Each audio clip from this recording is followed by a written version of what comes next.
Education का जो सबसे बड़ा पंडित माना जाता है, तो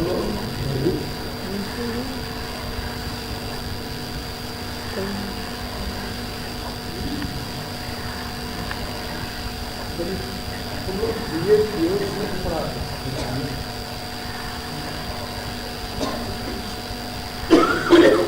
बीए में तुम लोग पढ़े नहीं, वही तो पढ़ाया जाता है।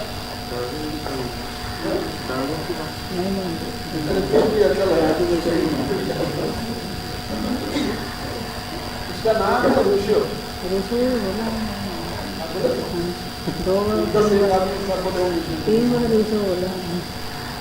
ऋषियो जो है वो पश्चिम के एजुकेशन का यानी एक प्रकार से डायरेक्टर है। और उसकी शिक्षा क्या जानते हो कि बच्चा भी एक प्रकार का पशु है, तो पशु समझाने से नहीं समझता, वो जब अनुभव करता है तब समझता है। इसलिए बच्चा यदि आग को छू रहा है तो मना मत करो, आग छुएगा, जब जल जाएगा फिर दोबारा आग अपने आप नहीं छुएगा, वो एक्सपीरियंस गेन कर लेगा। तो child will learn through his own experience, ये उसकी थ्योरी है।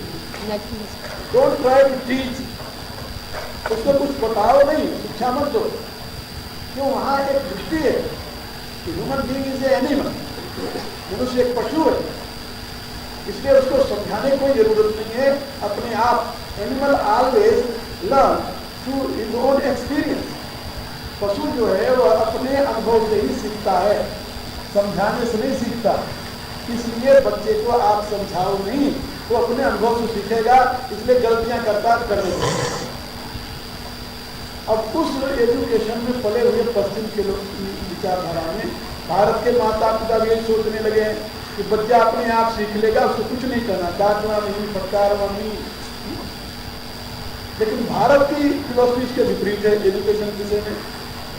अब हमारे यहाँ महर्षि कौटिल्य से बड़ा कोई एजुकेशन में नहीं मानता। महर्षि कौटिल्य कहते नहीं, लाले पंचवर्षाणी, बच्चे को लाल प्यार करो केवल 5 वर्ष तक, लेकिन 10 वर्षाणी काल। लेकिन जो 5 से लेकर 15 तक का एज है, वो 10 वर्ष जो है वो बच्चे को प्यार करने के नहीं है, क्योंकि बच्चा पशु नहीं है, बच्चा मनुष्य है। और मनुष्य होने के नाते ही है 2 kinds of qualities, demonic and divine. Every human being has 2 qualities, demonic and divine. यानी दैवी और आसुरी दोनों प्रवृत्तियां उसके जीवन में है, तमोगुण भी है, रजोगुण भी है, सतोगुण भी है। तो कौटिल्य कहता है कि अब तुम जब 5 वर्ष का बच्चा हुआ, अब उसके जीवन को तुम देखो, जब उसमें जेनेटिक क्वालिटी बाहर आने लगे तो तुरंत उसको चेक करो, ताड़ो, चेक करो। यदि चेक नहीं करते, यदि समझते नहीं, ताड़ते नहीं, तो उसमें उसी की वृद्धि होगी। और आजकल देख नहीं रहे, पश्चिम में हमने देखा है डिवाइन क्वालिटी का दर्शन ही नहीं है। हमारे यहाँ डिवाइन और डेमोनिक के 2 ही शब्द बहुत अच्छे शब्द हैं, यानी अपने संस्कृति में। इसको आप लोग समझ लोगे तो कभी आप भ्रम नहीं करोगे। डिवाइन किसको कहते हैं? देवी किसे कहते हैं? देवी वो है, देव किसे कहते हैं? कहा जो अदिति के पुत्र है, अदिति के पुत्र देव है और दिति के पुत्र रावण। 2 बात। ये दिति और अदिति आपके बुद्धि की 2 अवस्थाएं हैं। मनु की दोनों पत्नियां ना, तो उपनिषदों में आत्मा को मनु कहा गया है और बुद्धि उसकी पत्नी है। और बुद्धि की 2 प्रकार की अवस्थाएं हैं, एक को दिति कहते हैं, दूसरे को अदिति। अदिति को विद्या कहते हैं, दिति को अविद्या। तो जो विद्या कल बात में समझा रहा था। अब उसमें एक बात समझाई गई कि दिति किसे कहते हैं? कहा 2 खंडने धातु से दिति शब्द बनता है और अदिति या नए समास है, तो उसमें जहां पर ये अवखंडन नहीं है वो अदिति है। अदिति माने एक, अद्वय, अनंत, अविभाज्य, अखंड, ऐसे समझ लो। और दिति माने खंड। खंड में ही न्यूमरिसिटी है, डाइवर्सिटी है, अनेकता है। तो जिस बुद्धि में अनेकता की, भेद की भावना निहित हो, सरल शब्दों में, जिस बुद्धि में भेद की भावना निहित है उस बुद्धि का नाम है दिति और उसकी संतानों का नाम है दैत, दैमन। और जिस बुद्धि में अभेद भावना प्रतिष्ठित हो उस बुद्धि का नाम है अदिति और उसकी संतानों का नाम है देव। आप दैवी गुणों से तभी विभूषित हो सकते हैं जब आपकी बुद्धि अदिति अखंड बुद्धि हो, जिसको कहा बहुशाखा हेमंताश्च बुद्धि व्यवसाय नाम। ये कौन है? ये दिति। और व्यवसायत्मिका बुद्धि एक है गुरुनंद, ये क्या है? अद्वितीय।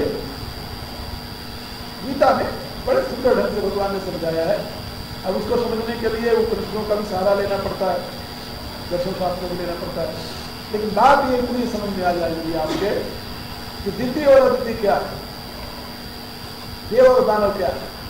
तो पश्चिम में, अब तो आप लोगों ने सुना होगा, हम लोग 20 वर्ष देख रहे हैं, पश्चिम में बाप बेटे में भी भेद है। भाई भाई में भेद हो तो कोई बड़ी बात नहीं, बाप बेटे में भी भेद है, माँ बेटी में भी भेद है। वहां तो कोई अभेद नाम की कहीं चर्चा ही नहीं, चर्चा ही नहीं, यानी आत्मीयता नाम की कोई वस्तु नहीं। कितने आश्चर्य की बात। एक स्त्री मेरे पास आया करती थी पढ़ने, इंग्लिश लेडी, तो एक दिन जल्दी आ जाती थी समय से, एक दिन थोड़ा देर होता। तो मैं उससे इसकी पूछा, उनका भाई तुम एक दिन तो ठीक समय से आ जाती है, एक दिन लेट हो जाता, क्या बात? उसने कहा कि गुरुजी मेरी कार जो है वो साझे की है, तो एक दिन मैं उसे चलाती हूँ और एक दिन मेरा पार्टनर चलाता है। तो मैंने सोचा पार्टनर? उनका कार भी तुम लोग साझे की रखते हो? कहता हाँ इतना होता है।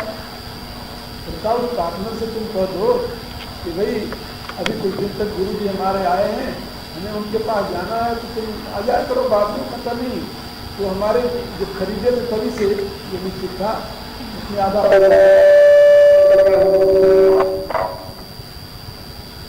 मैंने ऐसे भाई से पूछ लिया, तुमका वो पार्टनर कहाँ रहता है तेरा? तो कहता है मेरा हस्बैंड है पार्टनर। कार मेरी अकेले की नहीं है, उसमें आधा पैसा मैंने दिया, आधा मेरे पति ने दिया, इसलिए एक दिन हम ले आते हैं, एक दिन हमारा पति ले जाता है, हमारे वजह से फैसला है। मैं अब ले गया भारत से, मैं हैरान हो गया। अब पति पत्नी में भी साझेदारियां चलती है, पत्नी भी पार्टनर होती है, पति भी पार्टनर होता है एक दूसरे का। वो मेरे से कहती है हंसते हुए, Guruji this is not India, this is Europe, you will know very many things. ये भारत नहीं है, हमने सुना है कि भारत में पति पत्नी एक होते हैं, ये भारत नहीं है। वाह भाई वाह। ये जो स्थिति है मैं बता रहा था आपको कि यहां पर भेद ही भेद है, बुद्धि में अभेद की कोई गुंजाइश ही नहीं। उसकी संतानें माने वृत्तियां, उससे जो उत्पन्न होंगे, उसके कर्म, उसके भाव, दो चीजें होती है, भाव और कर्म बुद्धि से उत्पन्न होते हैं। गीता के दूसरे ध्यान भगवान ने बताया कि भाव और कर्म जो है ये बुद्धि से उत्पन्न होते हैं। जैसी बुद्धि होगी वैसा भाव बनेगा, वैसी क्रिया होगी। नास्त बुद्धि है उत्तर समय का उत्तर भावना, न स्वभाव है तो शांति, शांत से उसको। तो अब इसमें ये देखना है कि मनुष्य जो है उसमें दोनों प्रकार के संस्कार हैं। उसकी बुद्धि में डेमन बनने की भी क्षमता है और देव बनने की क्षमता है, दोनों। और 5 वर्ष बाद वो उद्भूत होता है। हमारे यहाँ शास्त्र में एक बात बताया गया कि 5 वर्ष तक बच्चा माँ के भाग्य को भूलता है। 5 वर्ष तक बच्चा माँ के भाग्य को भूलता है, अपने नहीं, अपने कर्म को ही भूलता है। और उसके बाद में फिर 10 वर्ष तक बच्चा पिता के भाग्य को भोगता है। यदि 5 वर्ष का या 10 वर्ष के अंदर, 5 से 10 के अंदर बच्चे की कोई रोग हो गया या कोई कुछ हो गया या कोई दुख हो गया, कुछ भी हुआ, तो उसके अपने कर्म नहीं काम कर रहे हैं, कि पिता के पाप पुण्य का परिणाम हो गया। और 5 वर्ष से पहले यदि बच्चे ने दुख होगा, मृत्यु हुई या कुछ हुआ, रोग हुआ, ये माँ के भाग्य का भोग कर रहा है। अपने उसके अपने कर्म कब शुरू होते हैं? 15 की बात, 16वें वर्ष, 16वें वर्ष से भाई 15वें वर्ष से। ये इस विषय में बड़ी सुंदर कथा है इसमें महाभारत में, जिसके कारण धर्मराज को श्राप मिला ऋषि द्वारा, और धर्मराज को आकर के इस लोक में जन्म लेना पड़ा। और ये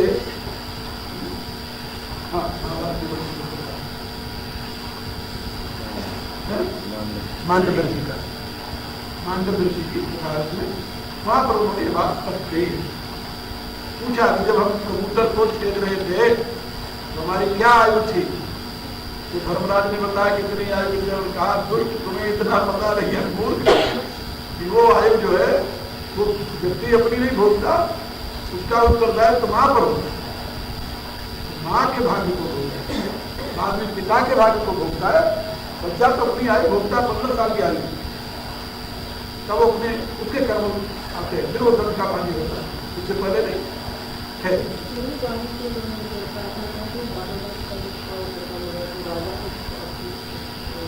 हाँ, तो राजा भी एक प्रकार से पिता ही आ जाता है। 5 प्रकार के पिता हैं, उसमें राजा भी एक पिता है। इसीलिए तो बाप ने कहा ना कि मैं अपने समझ में कोई पाप नहीं किया, मेरा कोई पाप नहीं है, मैं जानता हूं। तो 5 पिता होते हैं, तो उसमें अब दूसरा कोई पापी तो नहीं, न मैं पापी हूं न तो इसका आचार्य पापी है 5 पिताओं में, और इस दूसरे 2 पिता है ही नहीं। तो तुम राजा हो, तुम पिता हो, तुम्हारे पाप से एक बच्चा बना। तो यहाँ पर मैं आप लोगों को बता रहा था कि भारत में एजुकेशन की प्रक्रिया रही है कि 5 से लेकर 10 वर्ष तक बच्चे के जीवन को देखना, निरीक्षण करना, समझना और उसको अनुशासित करना। और 16 वर्ष के बाद, 15 वर्ष के बाद जब 16 वर्ष का बालक हो जाए तब उसे मित्रवत देना। 16 वर्ष से ऊपर के बच्चे को डांटना या कुछ करना या पूछे तो सलाह दे दो, लेकिन उससे बाद में उसको कंट्रोल में रखने की वृत्ति जो है ये तो अनर्थकारी होगी। लेकिन यहाँ पर हमारे यहाँ पश्चिम से ऋषियों की फिलोसफी पढ़ी लिखी माताओं ने और भाइयों ने अपना ली, और उन्होंने बच्चे को शुरू से सोचते हैं कि एनिमल है, अपने आप सीखेगा। लेकिन भारतीय संस्कृति क्या कहती है कि मनुष्य एनिमल नहीं है, मनुष्य human is a being not animal. Human is a being not animal. वो मनुष्य है, वो स्पेशल प्राणी है, और वो परमात्मा की कृति है, सुंदर कृति है, उत्तम एवं जैसा है करती है। तो वो जो है उसके लिए वो मननशील है, समझाना बहुत ही महत्वपूर्ण बात है।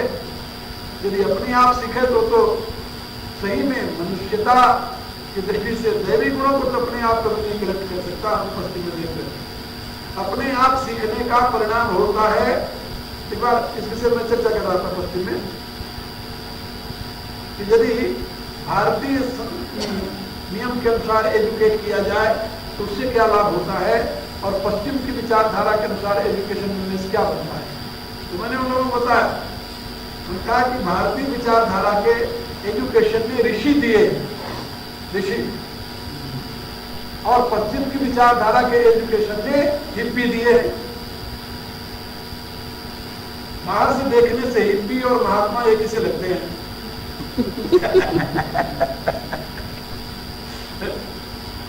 तपस्वी और हिप्पी एक ही से लगते हैं, लेकिन उनके जीवन में कितना अंतर है। इसलिए मैं आप लोगों को बता रहा था कि मनुष्य मनुष्य है, और उसकी नियुक्ति क्या है? मननात् मनुष्य मननशील है। मननशील होने के नाते वो सृष्टि की श्रेष्ठतम कृति है, उसमें प्रकृति का पूर्ण वैभव विकसित रूप में प्रतिष्ठित है। इसलिए उसके लिए अध्यात्म शब्द का प्रयोग होता है, और सृष्टि को 3 दृष्टियों से देखने की विधि समझाई गई है, अधिदैव, अधिभूत और अध्यात्म। अधिदैव जो है वो causal phenomena, of this universe, वो अधिदैव है, और अद्भुत जो है वो उसका ग्रॉस फॉर्म है, और अध्यात्म में दोनों का आंशिक और पूर्णाभिव्यक्ति, तत्वतः पूर्णाभिव्यक्ति, स्वरूपतः आंशिक अभिव्यक्ति, इसको कहते हैं अंग्रेजी में man is the microcosm is the model of cosmic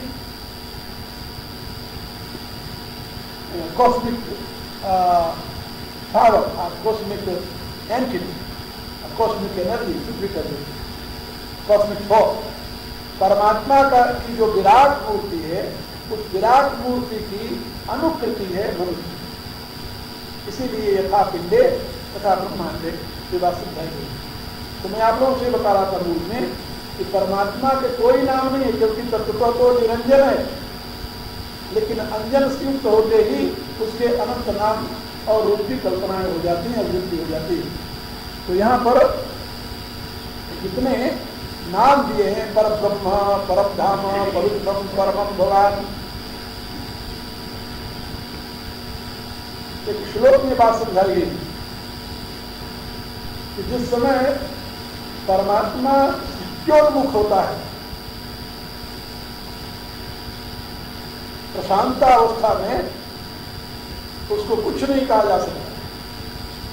जब वो सत्योन्मुख होता है तो उसकी संज्ञा होती है ब्रह्म,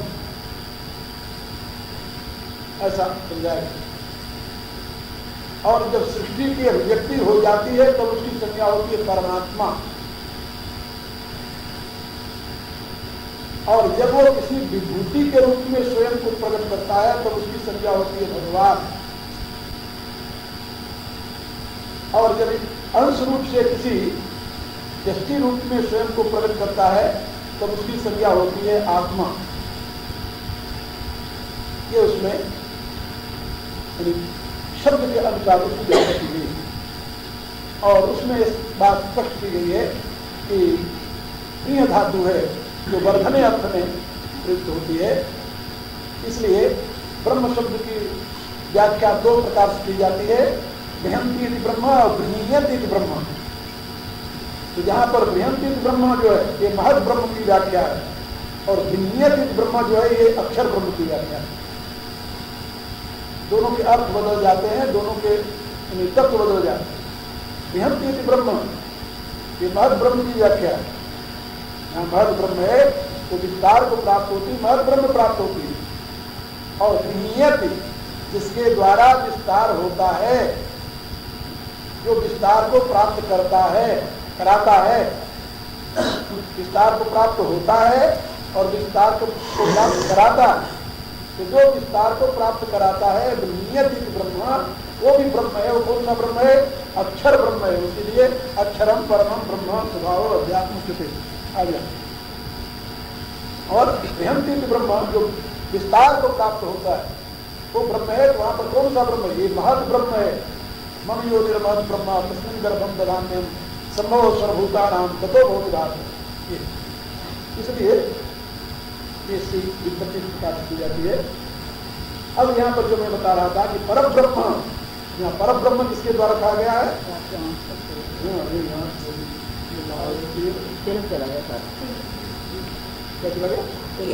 तिलक, तिलक तो बड़ा मोटा ताजा मिलना नहीं सकती, इसलिए यहाँ पर परम ब्रह्म और परम ध्यानम परम प्रकाश स्वरूप से बताया था। पवित्रम परम ज्ञान स्वरूप, परमम पवित्रम परमम भगवान, और आपसे परे और कुछ नहीं, पुरुषात्मा पर साकार्थी। और पुरुषम, पुरुषम की व्याख्या कल मैंने समझाई कि उस परमेश्वर को पुरुष शब्द से संबोधित करना ये बहुत ही महत्वपूर्ण है।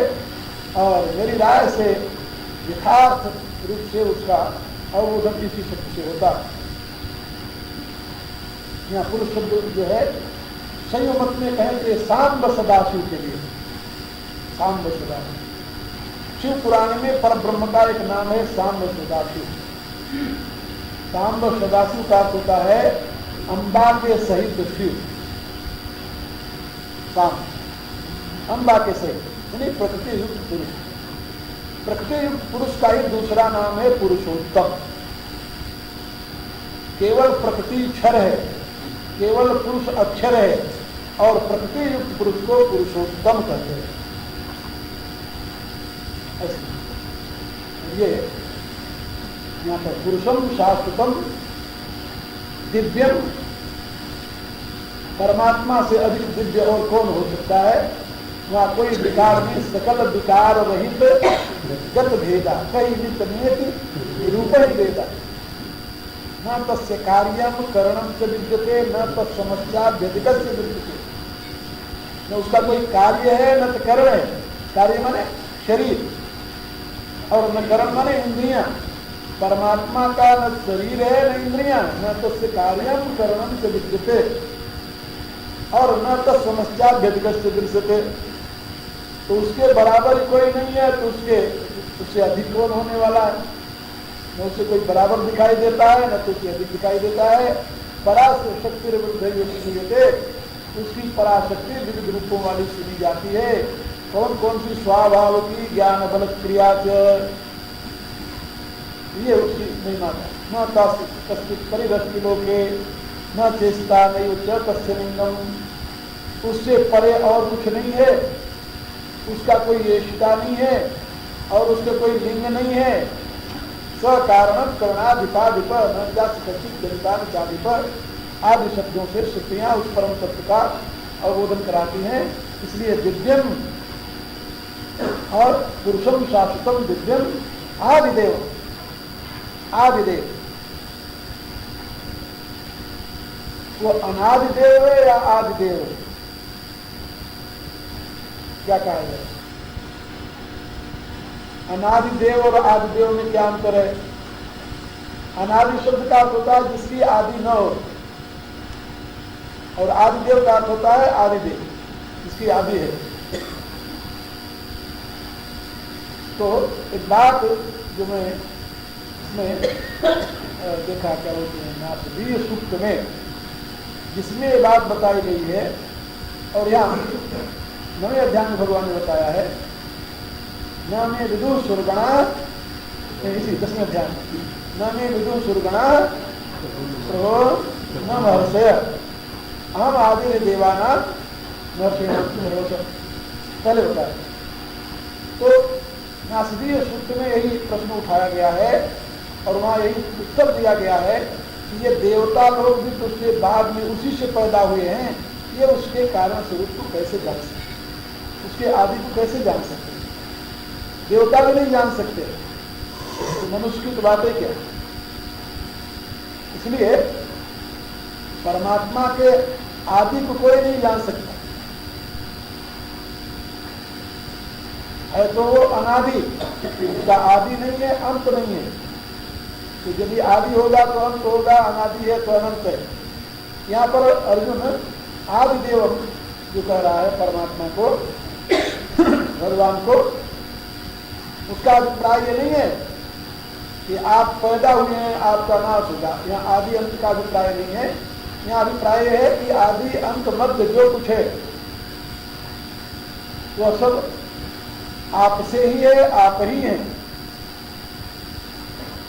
आपके सिवा और कुछ नहीं है। जहां तक विद्यता का प्रश्न है वो उसके आदि आप हैं। एको देवो सर्वभूते भूतः सर्वव्यापी सर्वभूतांतरात्मा कर्माध्यक्ष सर्वभूतादिवासो साक्षी चेता केवलो निर्गुणश्च। तो जो श्रुति कहती है एको देव, उसी को यहाँ पर आदिदेव, आप आदिदेव हैं। यथार्थ सृष्टि के प्रथम प्रकाशक आप हैं, दिव्य प्रकाशन है, सभी के परम प्रकाशक आप हैं। इसलिए आपके विषय में कुछ कहना जानना आपकी कृपा के सिवा अन्य किसी साधन से संभव नहीं। भगवान ने स्वयं कहा कि मेरी कृपा के द्वारा ही भक्त मुझे जानता, भक्त्या माम अभिजानाति आवानिश्चाति। और उपनिषद में यही कहती है यमे वैश्य द्रव्य तेन लभ्य, रामायण में यही बताया गया, सोई जाने ये देव जनाए। तो उपनिषद में, गीता में, रामायण में सर्वत्र आपको एक ही बात समझने को मिलेगी। इसलिए आदिदेवम और अजम विभु, आप अज हैं और आप विभु हैं। अज हैं आप, अजन्मा है आप, आपका जन्म नहीं होता।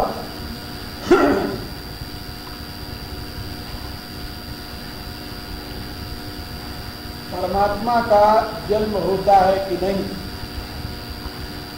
इस विषय में वेद में अलग अलग मंत्र हैं। अनेकों स्थानों पर परमात्मा को अजन्मा कहा गया है, लेकिन कई मंत्रों में परमात्मा के जन्म की भी बात समझाई गई, बताई। जैसे प्रजापति चरति गर्भे अंतर अजायमानो बहुधा भिजायते, एक मंत्र में बताया गया कि सर जनिष्यमान, वो जन्मा है और आगे जन्मेगा। जन्मने वाला भी वही है, आगे जन्मेगा भी वही। तो आचार्य वल्लभ का एक कथन है, बहुत ही प्रिय लगता है मुझे। वो कहते हैं समस्त विरोधी गुणों के आश्रय का नाम परमात्मा है।